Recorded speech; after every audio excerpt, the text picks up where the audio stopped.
Larry Kudlow joins me now, the great. Larry, first of all, Jeff brings up a great point. Ronald Reagan, the Republican conservative, was the head of a union, and he was pro-union. In fact, he had some union support back when he was running for president and running for re-election.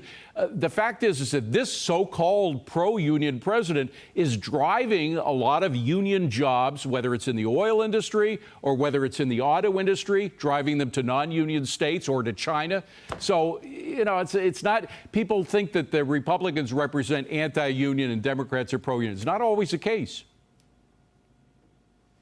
Well, yeah, look at Reagan negotiated the first strike in Screen Actors Guild history, SAG, and he actually beat the studios. He did a great job, and he basically won that strike. He was the 5-time president of SAG, so he knew how to negotiate, and he spent a lot of time at GE in the plants. In those days, GE had a lot of plants around the country, and Reagan used to visit them and, you know, talk about free markets and, you know, why socialism fails and things of that sort.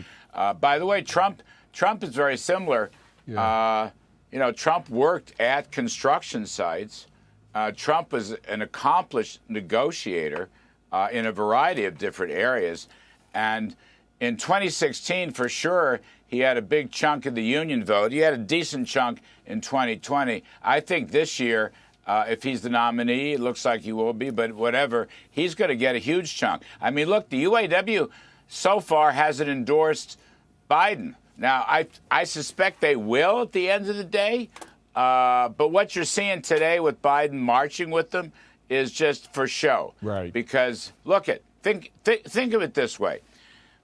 The mandates, the climate emergency mandates, and I think climate emergency is completely wrong, but those mandates to end gas-powered cars and mandate electric vehicles in the next 10 years is a huge job destroyer. And it's going to destroy, you know, Kevin Hassett has a number up to 400,000 or 500,000 jobs, okay? Some of those are union jobs, some of those are non-union jobs. 40% fewer man hours go into an electric car compared to a gas-powered car.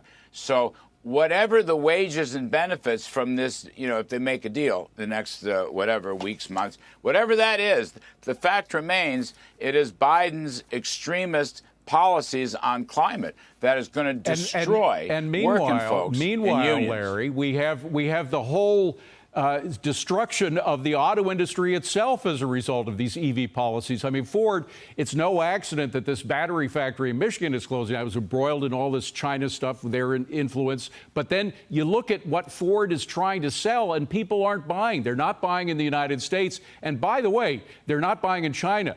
Ford's share of the market, of car market in China, which they had great hopes for, particularly among EVs, has gone way down. So the industrial policy of the Biden administration on green energy is failing. Isn't it fair to say that?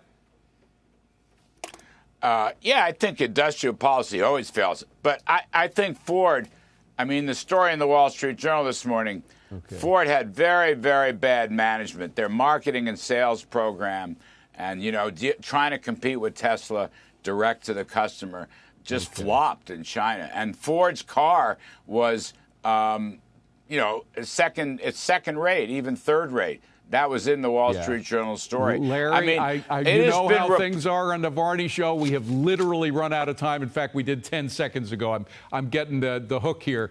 Larry Kudlow, we thank you so much for being here. We're going to be watching you at 4 p.m. Eastern right here on Fox Business.